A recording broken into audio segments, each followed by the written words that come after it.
سے پہلے اوریہ صاحب یہ اعتماد دونوں طرف سے نظر آ رہا ہے. آپ کے خیال میں 177 ہو جانے کے باوجود جو حکومت ہے اس کے اعتماد کی کوئی وجہ نظر آتی ہے؟ دیکھیں، اس اعتماد سے پہلے ایک اعتماد کی ہوئی تھی بے نظیر کے خلاف 1998 کے اندر. تو اس کا میں آپ کو 3 لوگوں کی گواہی آپ کے سامنے پیش کر دیتا ہوں. حمید گل صاحب نے کہا تھا کہ ہم نے بندے پورے کر کے نواز شریف صاحب کو دے دیے، اور وہ بالکل کانفیڈنٹ سے چھانگا مانگا میں انہوں نے بندوں کو رکھ لیا. اس کے بعد دوسری گواہی ہے جو کہ غلام مصطفیٰ جتوئی صاحب کی ہے، اور اس کے ساتھ نواب اللہ نصر اللہ کی. نواب اللہ نصر اللہ نے باقاعدہ نکلس روڈ پہ بتایا تھا کہ نواز شریف صاحب نے حمید گل سے پوچھا کہ اب آپ وزیر اعظم کس کو بنانا چاہتے ہیں، تو انہوں نے کہا کہ IGI کا صدر تو غلام مصطفیٰ جتوئی اس کو بنائیں گے. تو اس کے ساتھ ہی غلام مصطفیٰ جتوئی روانہ ہو گئے وہاں سے، حیدرآباد سے. وہ کہتے ہیں جب میں ملتان کے ریلوے اسٹیشن پہ پہنچا تو مسلم لیگ کے لوگ جو استقبال کر رہے تھے انہوں نے وزیر اعظم نواز شریف کے نعرے لگانا شروع کر دیے. تو میں نے ملتان کے ریلوے اسٹیشن سے واپس ٹرین پکڑی اور حیدرآباد چلا گیا، کیونکہ مجھے گیم کا اندازہ ہو گیا تھا. اور جس دن وہ کانفرنس ٹیبل موو ہو رہی تھی تو ان کے جتنے بھی لوگ بیٹھے ہوئے تھے تو ان میں سے 3 ارکان جس میں احمد عالم انور تھے، جو ان کے نور رشید صاحب تھے، وہ اٹھے اور دوسری سائڈ پہ چلے گئے، اور نواز شریف صاحب نے خود 3 بندوں کو ادھر بھیج دیا.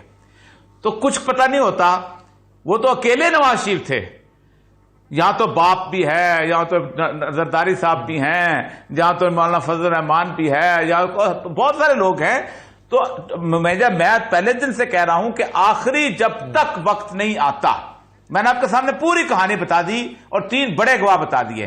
جتوئی صاحب کے گواہی جو ہیں مظہر عباس صاحب بھی دیتے ہیں. انہوں نے ایک پروگرام میں ہمارے سامنے کہا تھا، ہمیں بھی انہوں نے بتایا تھا. نواز رسول اللہ کے زمانے میں موجود تھے، حمید گل صاحب نے مجھے خود بتایا ہوا ہے. تو اس کا مطلب یہ ہے کہ کوئی بھی کچھ کر سکتا ہے، کسی وقت بھی کچھ کر سکتا ہے. تو کچھ نہیں کہا جا سکتا کہ کیا ہوگا. پاور سے ڈر رہے ہیں تو کیا کس کا موقف زیادہ بہتر لگ رہا ہے آپ کو، نون لیگ کا یا تحریک انصاف کا؟ دیکھیں، میرے ساتھ تو میرا موقف تو 20 سال سے ایک رہا ہے کہ ایک طرف آپ نے کہا تھا کہ ہم سرنڈر کرتے ہیں، آپ کے 70,000 بندے مر گئے، آپ کا تورا بورا بن گیا. دوسروں نے کہا ہم غیرت سے زندہ رہتے ہیں. ان کو انہوں نے قطر میں بھی ریسیو کیا، انہوں نے واشنگٹن میں بھی ریسیو کیا، انہوں نے وہاں بھی ریسیو کیا. آج وہ غیرت سے زندہ ہے. آج دنیا ان کو ریسیو کرتی ہے، آپ کو دنیا جوتے مارتی ہے. آپ نے 20 سال جس طرح کو گزارے. میرا تو آرگومنٹ بنیادی طور پہ یہ ہے، اور انہوں نے ثابت کر کے دکھایا کہ غیرت سے کیا چیز ہوتی ہے. 3,000 ارب ڈالر، $3 ٹریلین کی انویسٹمنٹ منہ پہ دے ماری. دنیا کی بیسٹ پاسبل ٹیکنالوجی ان کے منہ پہ دے ماری. بائیڈن نے کہا 3 lakh force, the best possible training they can have, the best possible equipment they can have, the best possible intelligence support they have. اٹھا کے پرے ماری. غیرت تو ایک بڑی یہی جہان تک. اور یہ صاحب ایسی ڈیبیٹ پاکستان میں شروع ہوئی ہے جس پہ میں کچھ سمجھ نہیں آ رہا کہ یہ ایک سازش تھی یا سازش نہیں تھی، یہ ایک سفارش تھی یا کیا تھا، اور اس کے نتیجے میں کیا عمران خان صاحب نے صحیح راستہ اختیار کیا ہے یا نہیں، اور امریکہ کے ساتھ دشمنی پالنے کا نتیجہ کیا ہوگا. اس کے بہت سارے پہلو ہیں جو ڈسکشن میں آ رہے ہیں. کیسے دیکھ رہے ہیں آپ اس کو؟ دیکھیں، میں تو گزشتہ 20 سال سے اس کا ایڈوکیٹ رہا ہوں کہ غیرت اور حمیت بہت امپورٹنٹ چیز ہوتی ہے. یہ ہمارے پڑوس میں افغانستان ہے، ہمارے 75,000 لوگ مرے، اور انہوں نے 3,000 ارب کے سرمایہ سے لگی ہوئی فوج کو شکست دی، اور ان کو دنیا کے ہر فورم میں عزت کے ساتھ استقبال کیا گیا. ہمیں جوتیوں میں رکھا گیا. قطر میں ان کا استقبال، واشنگٹن میں ان کا استقبال، فلاں جگہ استقبال. کون ہے جو ان کے سامنے کھڑا نہیں ہوتا، ہاتھ باندھ کے کھڑا نہیں ہوتا. دوسری بات، جہاں تک اکنامک صورتحال کی بات بتاتے ہیں، آپ کیا سمجھتے ہیں؟ میں آپ کو مثالیں دیتا ہوں. ایکواڈور ایک ملک ہے، اس نے ایک فیصلہ کیا کہ ہم ڈیٹ پے نہیں کریں گے، اور ایک ڈیفائن کیا کہ the debt which has been accrued for the benefit of the few is illegitimate.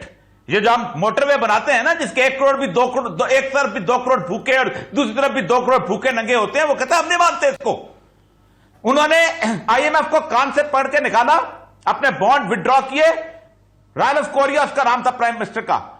International community نے گھٹنے ٹیک کے مانا کہ ہم آ رہے ہیں تمہارے پاس. 87% ڈیٹ کو مانا گیا کہ یہ نہیں ہے. یہ تھی غیرت، یہ تھی عزت و حمیت. اس کے بعد کس نے کیا؟ نیکاراگوا نے کیا. اس کے بعد کس نے کیا؟ برازیل نے کیا. اس نے کہا cut down the Amazon forest and pay you the money. یہ ہوتی ہے غیرتیں.